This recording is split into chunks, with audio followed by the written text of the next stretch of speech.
Hi guys, ngayong araw ay tayo magluluto ng bilo-bilo. Meron ako ditong sago, nilaga ko na mais. Ito yung kamote. Hiniwa ko na rin ang hinog na saging. Ito nga pala yung glutinous rice na binilog-bilog ko. Ayan. Ilagay na natin ang kamote. Ilagay na rin natin ang mais. Dahil matagal silang maluto, unahin natin yan. Mamaya natin ilagay ang saging. Lagyan na rin natin ng sugar. 1/4 sugar yung inalalagay ko. Depende sa inyo guys kung ilan ang ilalagay nyong asukal. Sa akin 1/4 ang nilagay ko dito. Ilagay na rin natin ang gata. Pwede natin dagdagan ng konting tubig. Lagyan natin ng konting tubig.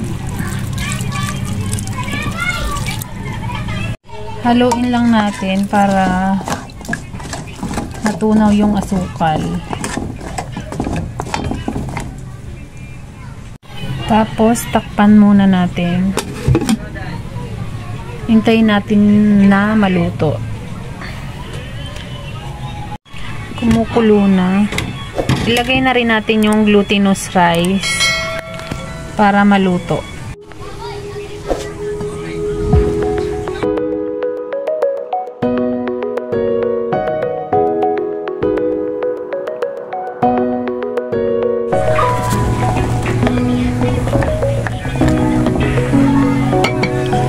Takpan ulit natin guys.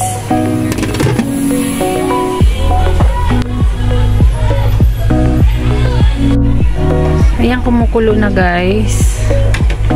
Ilagay na rin natin ang saging para maluto na siya ng sabay-sabay.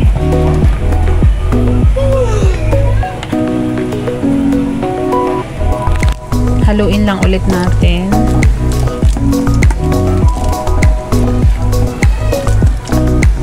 Uy, looks yummy.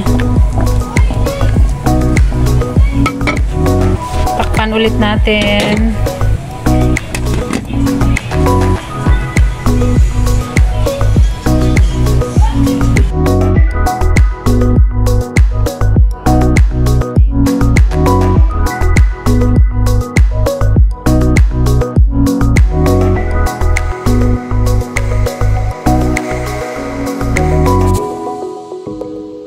Ito yung sago, ilagay na natin. Nabuo-buo na siya guys. Pero maghihiwalay din yan.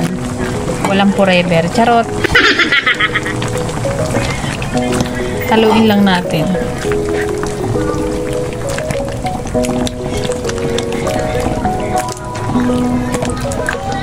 Malapit nang maluto.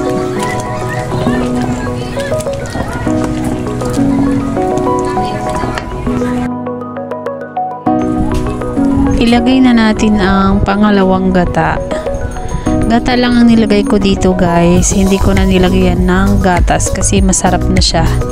Malinamnam na pure na coconut milk ang ating ipinagluto sa ating bilo-bilo.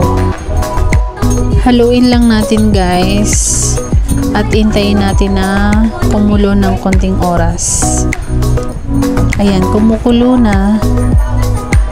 Luto na ito guys. Pwede nang kumain. Ilagay na natin sa isang lagayan. Masarap ito kainin habang mainit-init pa. Thank you for watching. Don't forget to like, share, and subscribe. Bye! Ingat po tayong lahat and God bless all.